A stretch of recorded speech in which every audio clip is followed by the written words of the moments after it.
भारत माता की जय। सादर वंदे मातरम। मैं दीपिका सोनी, धर्म जागरण से, साथ ही मैं एक सोशल वर्कर भी हूँ। आज गणतंत्र दिवस के उपलक्ष्य में मैं आप सभी देशवासियों को धर्म जागरण की तरफ से हार्दिक शुभकामनाएं देती हूँ।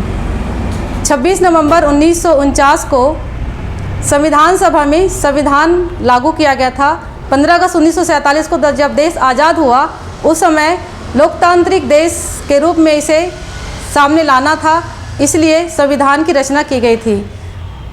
26 जनवरी 1950 को सबसे पहले गणतंत्र दिवस पर प्रथम झंडा लहराया गया था और हमारा संविधान लागू हुआ।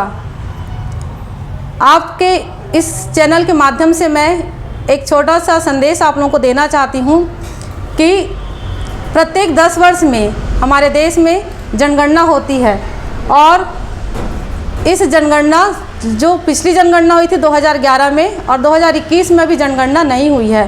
कोविड के कारण यह जनगणना भी रुकी हुई है और आने वाले जो 2024 में जनगणना के जो कार्य है वह अपने अंतिम चरण में है।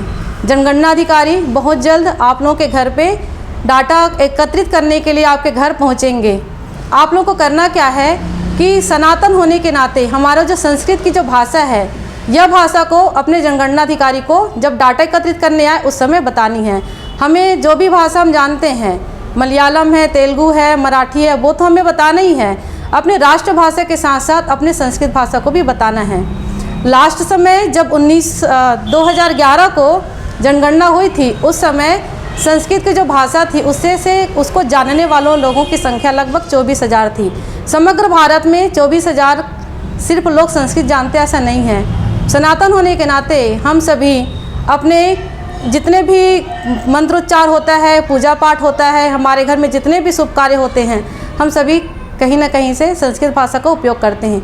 भले हम व्यवहारिक भाषा में हम इसे उपयोग नहीं करते हैं। तो हमें आने वाले जो जनगणना है उस जनगणना पे प्रबलता से अपनी संस्कृत भाषा को सामने रखना है।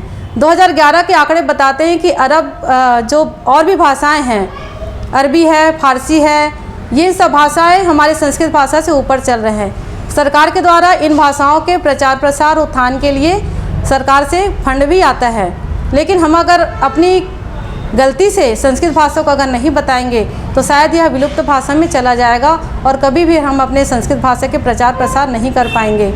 तो आप सभी से निवेदन है और आप सभी माध्यम बनिए कि आपके घर के आसपास जो भी रिश्तेदार हैं, आपके घर के आसपास मोहल्ले हैं, सभी जगह संस्कृत भाषा को प्रमुखता से हमें लाना है और अपने जनगणना अधिकारी को बताना है कि हमें संस्कृत भाषा आती है। तभी हम अधिक से अधिक संख्या में अपने संस्कृत भाषा के आंकड़ा को बढ़ा सकते हैं। जय हिंद, जय भारत।